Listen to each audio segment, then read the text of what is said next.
उस परमात्मा भगवान श्री राम और ये बनी हुई जो प्रतिमा है, इसमें उस साक्षात परमात्मा की सारी शक्तियाँ इसमें समाविष्ट हो जाएं। जो शक्ति और जिस शक्ति से परमात्मा की तपस्या और उनसे हमको शक्ति मिलती है, हमारा कल्याण होता है, उसी प्रकार की शक्ति इसमें भी है। मंत्रों द्वारा तब वो प्रतिमा हटाई जाता है और हटाने के बाद शीशा दिखाया जाता है, फिर उसमें काजल लगाया जाता है। रामलला की जो प्राण प्रतिष्ठा है उसके संबंध में कि यह क्या प्राण प्रतिष्ठा होती है, इसकी सबको जिज्ञासा होती है। उस परमात्मा भगवान श्री राम और ये बनी हुई जो प्रतिमा है, इसमें उस साक्षात परमात्मा की सारी शक्तियाँ इसमें समाविष्ट हो जाएं।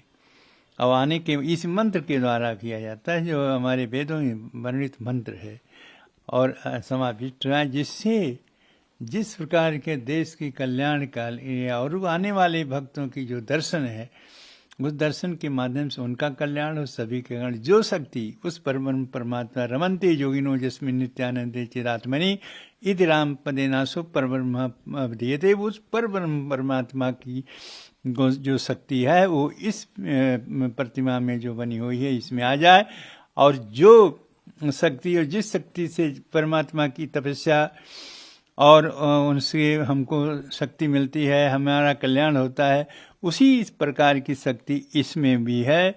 और इस परमात्मा के स्वरूप में विराजमान इस प्रतिमा के हम वैसे दर्शन करें तो वैसे हमको फल मिलेगा, जैसे साक्षात परमात्मा की तपस्या करने से प्राप्त होता है।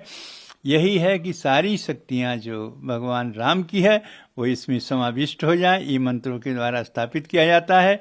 और इसीलिए जो भी प्रतिमाएं हैं उनका दर्शन करने वाले, पूजा करने वाले और जो मांगने वाले जो कुछ हैं वो सबका कल्याण होता है, सब कुछ उनको प्राप्त होता है। यही प्राण प्रतिष्ठा है।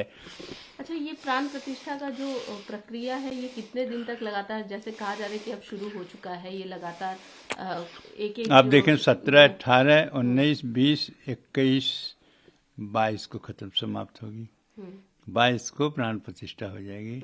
तो इसी प्रकार से कोई 7 दिन, कोई 11 दिन, कोई 21 दिन, जिस प्रकार से होती है उसका उसी रूप से विषम दिनों में उसका किया जाता है। या तो 7 हो जाए या 21 हो जाए, और इसके प्रकार से या 11 हो जाए, इस तरह से सम तिथियों में, सम दिनों में उसकी पूर्ति की जाती है, जो 17 से शुरू है और ये 22 को समाप्त होगा। लोगों के मन में एक जिज्ञासा है कि प्राण प्रतिष्ठा कैसे, मतलब किस तरीके से, ये जो क्या क्या शुरुआत में कैसे होता है, क्या होता है, लोग जानना चाहते हैं, क्योंकि रामलला की प्राण प्रतिष्ठा अब जानने के लिए जब प्रत्यक्ष रूप से सब हो रहा है तो इस पे जानने की मैं बताऊं, उसको जानने की अपेक्षा सब प्रत्यक्ष देख सकते हैं कि कलश यात्रा हुई, उसके बाद मूर्ति का जो ये नगर भ्रमण हुआ, उसके बाद में सरजू में स्नान हुआ, सरजू के जल लेकर के आए, ये सारी प्रक्रियाएं जो हैं सामने दिखाई दे रही हैं, ये प्रारंभिक है।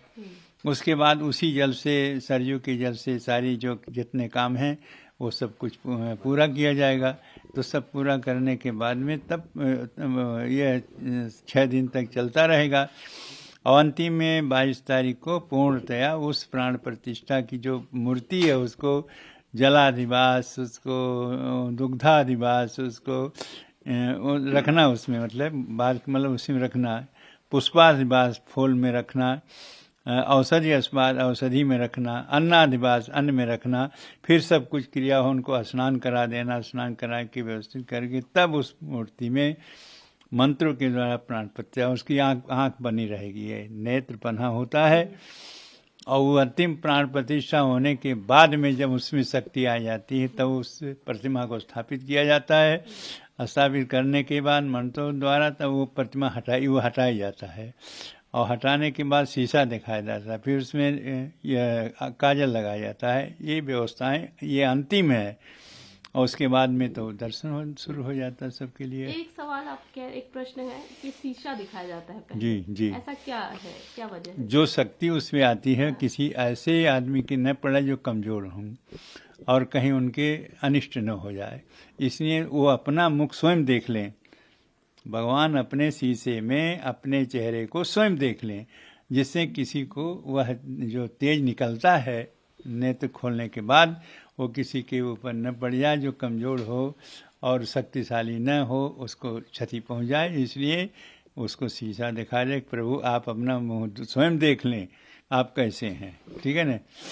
और उसके बाद काजल लगा देता, दूसरे नज़र न लगे। जब उनके प्रतिमा के दर्शन करें तो नज़र न लगे, नज़र से बचने के लिए।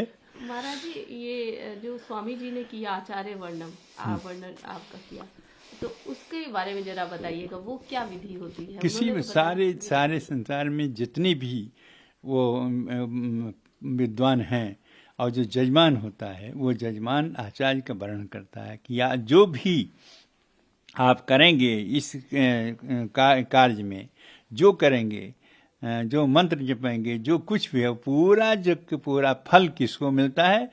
तो उसको मिलेगा जो वहाँ आचार्य वर्णन किया है। तो आचार्य हमने वर्णन किया, तो जो वर्णन करने वाला है उसको मिलता है। जैसे जजमान आचार्य का वर्णन करता है और सारी गोत्र वोट सब लोग लेकर के मंत्रों के द्वारा कि आप जो भी मंत्र उच्चारण करेंगे और जो भी काम करेंगे वो सबका फल जजमान को मिलेगा। तो इसीलिए आचार्य वर्णन कहते हैं उसको। स्वामी जी ने सब शक्ति हमको दे दिया।